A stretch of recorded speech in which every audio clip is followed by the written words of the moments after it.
Okay, welcome to the first cyber lecture of 2025. There were some technical difficulties. There's a lot of things that are issues. First of all, I have my own equipment and no assistance, so if I make a mistake or like I said to you, I tried to include some sound bites in my first lecture, and Google didn't like it, so they were ejected. So let's see if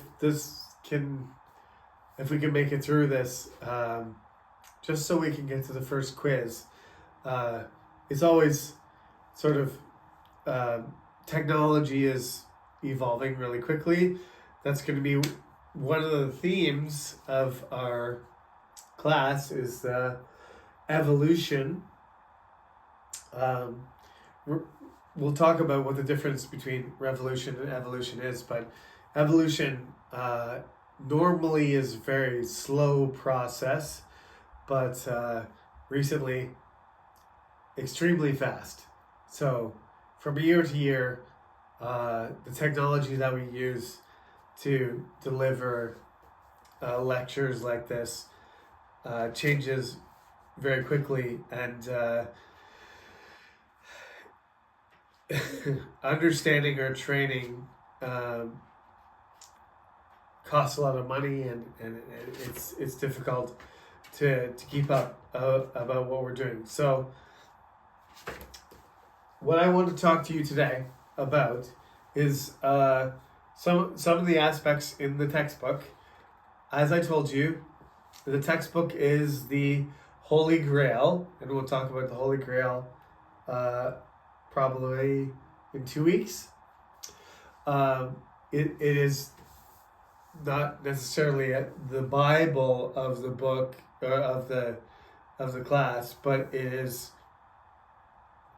It has all the resources, and it has all the information that you need to get a good grade in the class and to understand.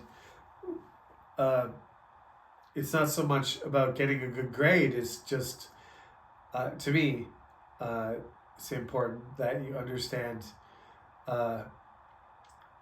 how to interpret culture and to look at international relations and global culture, and understand English and why English is essential to business and communication in the 21st century. So this book is the most important thing. The next most important thing is what I say in class. So, although I've been working on this textbook for about 8 years, there are things missing. So I do want to emphasize to you one of the things right here that we'll start with. Caesar and Arthur. They're not in the textbook, and I think the rest of what I'm going to talk about today is there, so you can read it, but maybe looking on YouTube or listening to me and recording, hearing the recording and then playing it again, or using subtitles, it might help you study for the quiz. Okay, so remember, quiz number 1 is on Thursday, and it's 15 questions. There's 4 ABCD, 4 choices to each question. You have 10 minutes to answer those questions, and you have to be in class at 12:05, and at 12:15 I'm doing it through Google Forms, so the the quiz automatically closes, no matter if you don't finish in time and you don't complete the form, then you get 0. So we talked about this. Ancient. I mean, first of all, geography is destiny. I told you that.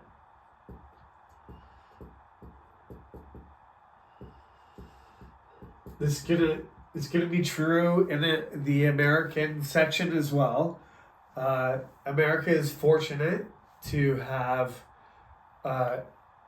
gigantic oceans on both sides, a Canadian nation on the north, and the Mexican nation on the south, which until now, they're not getting along right now. But for the most part, for the majority of American history, they fought and negotiated and come to an agreement where we have 3 major countries in North America, and America is not threatened. America is not threatened by Canada, and they're not threatened by Mexico. That's almost unique. Every country has enemies. Every country has enemies right beside them. Korea is a good example where you got North Korea, well, in the past, Mongolia, Russia, and Japan, and China, and other possible invaders where sort of Korea is at a disadvantage because of that. Probably the worst geopolitical position to be in is Israel, where you're surrounded by antagonistic religious, cultures of different backgrounds: Egypt, Jordan, Syria, Iraq, Kuwait, Saudi Arabia, and so on. Poland, one side Germany, the other side Russia. In the past, Turkey, the Turkish Empire, the Ottoman Empire. There's worse places than Korea, believe it or not. But anyway, well, what we need to talk about is the sort of multicultural, ancient multicultural development of the British, what would become the United Kingdom, which becomes the nation state of England, and then once they form a union with Scotland, it becomes the United Kingdom. So I've written down the sort of waves of invaders. The Celtics were the original people. They are referred to the Britons by the Romans, but the Romans sort of mixed with the Britons, and then the Germans sort of mixed with them, and they became the Anglo-Saxons, and then you got the Vikings came in, and then the Norsemen, and the Danes, and then the Normans are called Norsemen, so it's a big mess, as you can imagine. Norman means north person, so that's where that comes from. As I mentioned to you before, it's a big question whether a certain person has a big effect on a certain event, or that event was inevitable. So you have the sort of trend and forces idea versus the great person. We won't say man, because there are women, and that's probably one of the weak points of the course, but sort of the way that history has been written and the way that history has been dominated is by men trying to marginalize women and not let them participate in politics and military and other things. So let's go back right to the beginning. The Celtic people, one of the things that is famous about the Romans is that they had this strategy called divide and conquer, right? Divide and conquer. And this is a great strategy for any time you're fighting anybody who could potentially, gather together and have a really powerful group of people that might be more difficult to fight or more dangerous. But the tribes and people of Britain didn't get along. Some of them made friends with the Romans. Some of them made friends with each other.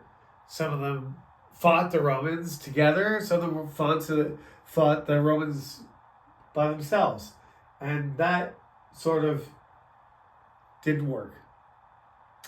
The Romans were very unified. They had a gigantic army. They were disciplined. They had better weapons. They had equipment and organization. And they came in and they smashed, tribe by tribe, whether they agreed with them or not. One of the tribes agreed to accept Roman rule. And when the king of that tribe died, Boudica, Queen Boudica, became the queen. And the Romans got a little bit too aggressive, and they attacked her daughters and her tribe, and did some criminal activity, rape and stealing and so on. And as a result, Boudica raised an army from several tribes nearby who had experienced similar things and killed as many Romans as she could. She marched across England and tried to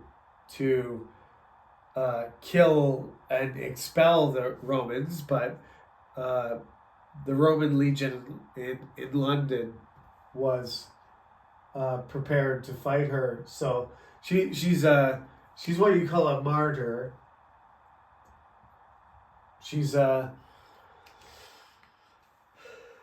figure. She's a representative figure of Celtic culture and of resistance to the Romans. And if you go to the pictures in the book, I think I mentioned pictures in the book. Let me just see. Yeah, there's a chariot with her and her spear and her horse. So if you go to London and you go to the subway station down near Westminster, you will see Boudica standing there as a symbol. First of all, as a female hero, probably the first British female hero in history, and secondly, as a British or English counterculture to the Roman domination and cruelty in the first century AD. Secondly, Caesar actually came. Boudica's later. Caesar was the one who discovered Britain, and it was like, oh, this is nobody's ever been here before. I'm the first Roman here. I killed a bunch of people. I landed some ships. He didn't really do very much, to be honest, and but he wrote about how fantastic he was. because he's Julius Caesar and he was fantastic, and he was the one who discovered the British, not discovered, but actually went across, the English Channel and visited the islands for the first place, and that's written down in his diary. So Julius Caesar is always remembered as the sort of explorer of Britain by the Europeans. Arthur, on the other hand, really, this is a complicated thing. And the thing I want you to remember is Arthur is not, he's not a Norman. He's not a Viking. He's not a German. He's not a Roman. He's a Celt. He's a Celt who dresses like a Roman. So he becomes a symbol of all of these people. This is why King Arthur is so important and why he should be in the book, but he's not. But the most important thing about him is that he's sort of representative of a multiculturalism. He includes French culture, Viking culture, German culture, Roman culture, Celtic, but really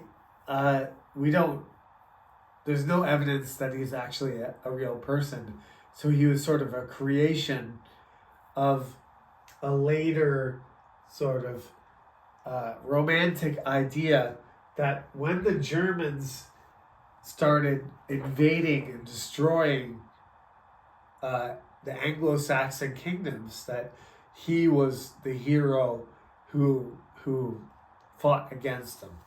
So what's important about Arthur is he's not real, and he's a multicultural figure. In the book, in the Anglo-Saxon period, there's nobody more important than Alfred. Alfred is like Sejong. Alfred the Great is Sejong the Great.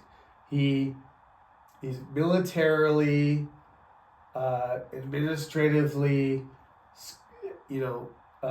academically, he's sort of multi-talented, just like Sejong, right? He didn't just make Hangul. He also organized the whole the country. He stabilized Chosun, right? And he fought the pirates and all that kind of stuff. What Alfred did is he wrote down a lot of things in English. He was multilingual. He used Latin. He used English. He could speak French. He tried to build some ships. He fought against the Vikings. He organized the taxation. He organized the land and the military. He's really the closest the English have to Sejong. Canute was a Viking, but the Vikings came in, attacked over and over again, did their thing. They had ships, they attacked people, they stole stuff, they traded, they're dangerous. They infused some of their language into England, but eventually, the English, after Alfred, because Alfred did defend against them, after Alfred, eventually the English were unable to fight against the Vikings, and Canute was married to an English woman and had relationships in Sweden and England and Scotland and Ireland, and he basically became sort of almost like an emperor. England, Scotland, Ireland, Sweden, Denmark, Norway, the whole North Sea area with all the countries around it became dominated by Canute. It's in the book, so you can take a look at it. It's at the end. It's at the end of chapter 1, before you get to William. except he died, and his children went to the Viking countries, and they died, and they ended up with this guy named Edward, who didn't have any children, and he was the last person to come down from, where's Alfred? He was the last person. He was the last person to come down from Alfred. So, if he didn't have a kid, that was it.